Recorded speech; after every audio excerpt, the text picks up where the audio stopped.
अस्सलाम वालेकुम। ये एक देसी मुर्गा है, देखिए, फॉर सेल के लिए। बहुत अच्छा देसी मुर्गा है ये,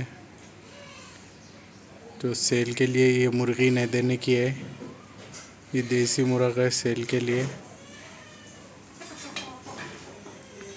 जिस किसी को भी चाहिए, टाइटल में मैं कांटेक्ट डालूँगा, आप लोग कॉल करिए।